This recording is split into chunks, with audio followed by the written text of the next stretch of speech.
La neurona es la unidad básica de procesamiento y de transmisión de la información. Todas las neuronas se componen de dos partes. La primera de ellas es el cuerpo de la neurona. El cuerpo de la neurona funciona como el centro metabólico de la misma y está conformado a su vez por el núcleo. El núcleo es esta parte que está ejemplificada en color verde y es donde se almacena el ADN. La parte más grande del cuerpo de la neurona es el citoplasma. El citoplasma, a su vez, está formado por organelos especializados en la producción y en la transmisión de información. Entre estos organelos podemos mencionar a las mitocondrias, a los citoesqueletos o al mismo aparato de Golgi. Por último, dentro del cuerpo de la neurona se encuentra la membrana celular, que es precisamente el límite entre el cuerpo de la neurona y las prolongaciones. Y aquí se forman canales que permiten el paso de las moléculas. Y la otra parte que compone a la neurona son precisamente las prolongaciones. Las prolongaciones las conocemos con el nombre de neuritas. Y las neuritas pueden ser de dos tipos: dendritas o axones. Las dendritas, si se dan cuenta, aquí del cuerpo de la neurona surgen ramificaciones. Estas ramificaciones, que se conocen como dendritas, se encargan de recibir la información proveniente de otras células o de otras neuronas a través de la sinapsis. La sinapsis la explicaremos un poco más adelante. Y los axones. Estos son los axones, estos tubitos. Estos, a diferencia de las dendritas, envían información a otras neuronas y terminan en estas ramificaciones que son conocidos como botones terminales.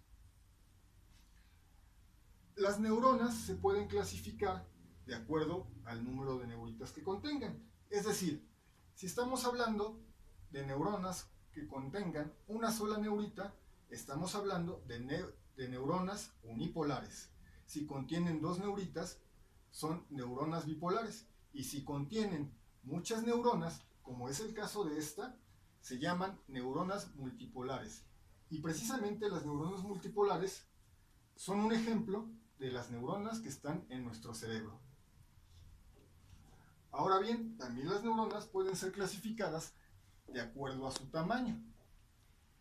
Es decir, encontramos las neuronas de Golgi tipo 1 que tienen un axón que puede llegar a medir hasta 1 metro de largo, o las neuronas de Golgi tipo 2 que no tienen axón o que su axón es muy corto.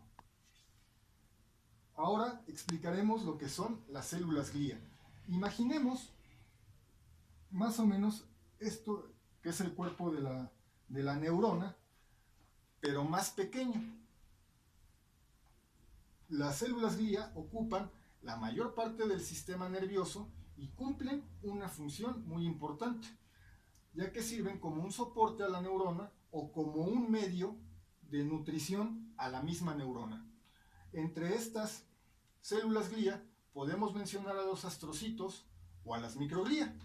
Los astrocitos no hacen otra cosa más que limpiar los desechos provenientes de neuronas muertas, mientras que las microglía, como su nombre los dice, son muy pequeñas, pero son células que están inactivas o en reposo.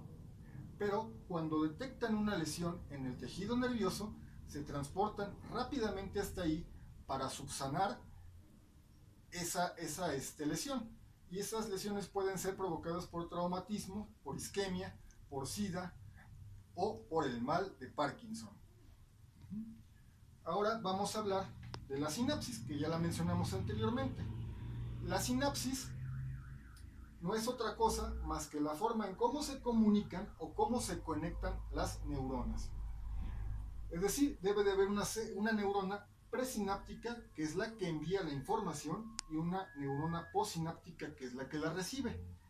¿Y cuáles son los tipos de sinapsis que hay? Bueno, de acuerdo a su mecanismo, pueden ser sinapsis químicas o sinapsis eléctricas. En las sinapsis químicas, que son las más conocidas o las más abundantes, aquí lo que se transmite son sustancias químicas llamadas neurotransmisores. Y en las sinapsis eléctricas hay un importante intercambio de iones y son producto de impulsos eléctricos. Y finalmente vamos a hablar del potencial de acción. El potencial de acción es cuando en la membrana se da un intercambio importante de iones de sodio, y que bueno, en otros términos es lo que conocemos como impulsos nerviosos. De mi parte sería todo, muchas gracias.